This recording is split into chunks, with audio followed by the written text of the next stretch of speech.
Most people believe that millionaires have an unfair advantage, that they were born into the right family or had connections, or simply were just lucky. But I went from washing dishes in Corvallis, Oregon, to building 3 companies worth over $100 million each. And along the way, I've met hundreds, if not thousands, of very successful millionaires, multimillionaires, and billionaires from every corner of the earth. And some of these people had absolutely zero advantages, somehow still became wildly successful. But the truth is, we all actually created our own unfair advantage using the same 3-part strategy. So in this video, I'm going to break those down for you. Part 1 is the model. When I was 18 years old and I was living in Corvallis, my parents wanted me to get a good job, stay local, but honestly, I knew if I stayed in that environment, I'd never learn how to become successful. So at 19, I made a decision for me. I packed up everything and I moved to Atlanta, Georgia, a place I'd never been in my whole life. That forced me to figure out all the things on my own,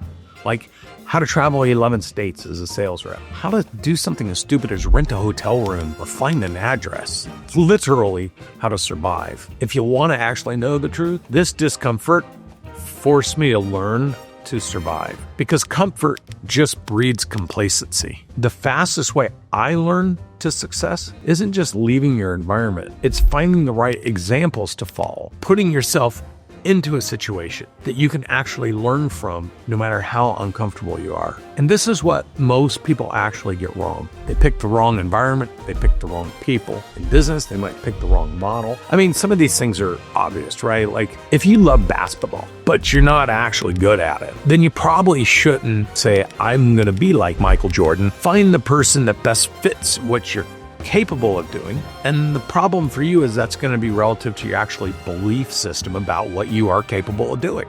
So you want to pick somebody who maybe left your community, who became successful at somebody you can actually replicate. This is going to be the key factor. The ability to model somebody's behavior, success, results. Maybe they became a lawyer, went to the military, learned a trade, started a different kind of business. And see, the more intentional you are about choosing a model and a person for whatever it is you're passionate about or want to do, that is something you believe you can accomplish, the better you have a track record, a process, a system. That actually gives you the blueprint for success. I'll give you a real life example. When I moved to Atlanta and became an outside sales rep, I had no idea what it meant, like zero. I was given a car, 11 states to travel, and I was told to go call on doctors and try to sell hearing aids. So how did I learn? First thing it is, I asked around when I went to a sales meeting in Minneapolis, and I asked who the number 1 rep is. I went and introduced myself to the number 1 rep, and I asked him, what's your routine? How do you do your planning? How do you collect new relationships and new data? How do you set your sales targets? How do you communicate with your accounts that you're trying to do business with? How do you build relationships with them? These were all things I had no idea about. And because this person was the top and I took an active interest in learning, he spent an hour with me and he walked me through exactly how he did it. All I did was follow that plan. And then because I had a relationship every quarter when we would have a national sales meeting, I would check in with him and show him what I'm learning and show him what I'm doing, and I'd get his opinion. And then within a year, I became one of the top successful salespeople in the company. Not because I'm a genius, but because I asked good questions, I sought good advice from the right people, and I just did what he said to do. I started adding my twist to it, and that allowed me to propel to even be better. The key is your environment is essential. You can't stay in the same neighborhood with the same people doing the same thing and actually learn something you've never learned before in that environment. It's just not going to happen. The people who win will always leave their comfort zone. They'll find the right blueprint and they'll position themselves to learn from those people directly. Ask yourself, who do I know that's already done what I want to do, who's come from a similar situation as me and has been successful? And once you identify that person, figure out how to get close to them. Offer to work for free or for less money. Volunteer some time. Bring value to their business. Go out and recruit customers. Learn how to do that and say, look, if you teach me about your business and how you became successful, just give me 1 hour a month to mentor me on what books I should read and how I should think. I will go out as an advocate for your business while I'm going to college or while I'm going to school, and I will bring customers into your shop, or I will bring people to you to show you, because I'm known in the community to show you I'm committed to you teaching me so I can learn how to succeed like you. And here's a hack.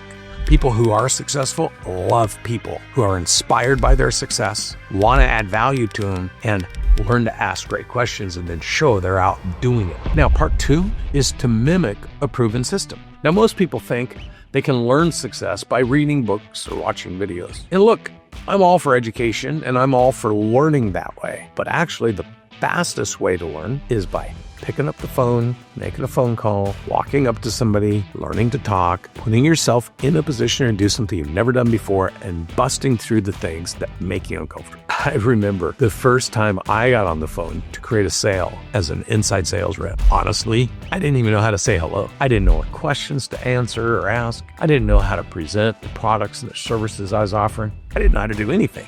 But by the 100th call, I got pretty good at it. And then I found somebody who was the best at it, and I did the same thing I did as an outside sales rep. I learned how they did it, I duplicated how they did it, and I got results, which is why I got the offer to become an outside sales rep. Now that's different than trying to prove I can do something I've never done before. That's actually the slow way to do it. So I paid attention to what the most successful people were doing. And then I would go home and record myself doing it, a sales pitch, answering questions, and I'd watch it over and over and over. I used to have one of these big video recorders, and through constant practice, I actually got better at doing all that.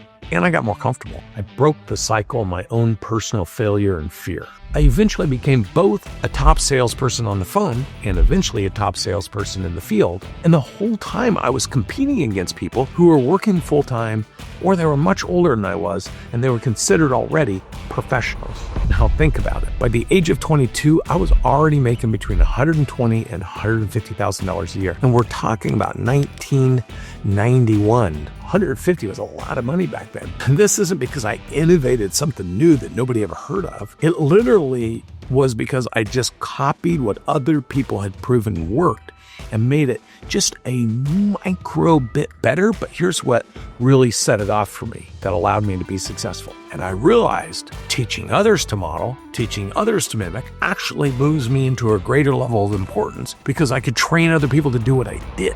Now, a lot of people worry about that if they just copied somebody else, they'll lose their identity or never develop their own style or feel like a robot. But the truth is this: mimicry is not about losing yourself. It's about building a solid, strong foundation before you try to innovate. If you try to innovate before you perform at the highest levels, you won't be able to measure if what you're doing works or what the success looks like. And it's actually the hardest way to do it. Think of Michael Phelps. Becoming number one in the world was his target. All he had to do was do what the number ones in the world did a little better. Versus when he wanted to beat his own statistics, he had to entirely reinvent what he did.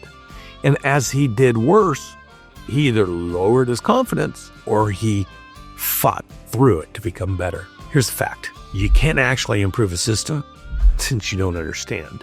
And the truth is, mimicking what has been proven to work eliminates years of trial and error. It's the fastest path for you to actually build confidence because you know you're developing, you know you're learning, you know you're hitting targets. Now, once you've mastered the basics, you can start adding your own little bit of flavor. And if it works, lean into it. If you lower your statistics, stop and go back to what you're doing. It's in the little increments. Jim Collins talks about innovation as granular, incremental improvement on the things you could prove work. So do this, write down the specific words they use when watching successful people, the questions they ask while they're communicating with someone, like how they overcome objections or how they present the value proposition. And then go home and practice relentlessly. And when you get the same results over and over and over, you know you're perfecting the process of mimicking. Now that leads us to point number 3. Mastery is when you can multiply it.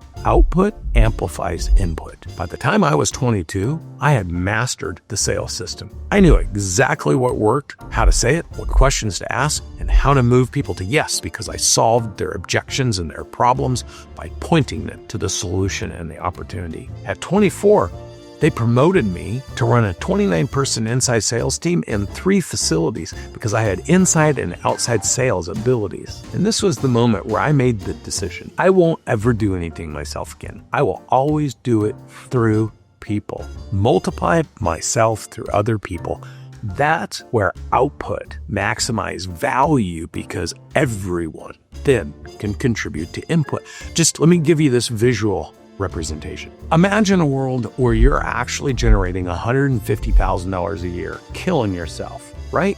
Number one in everything, doing it all yourself. You are able to take that skill and teach 100 people to do what you do so well, and you simply made $10,000 per person from their income. Do the math. 100 people times 10,000 is $1 million.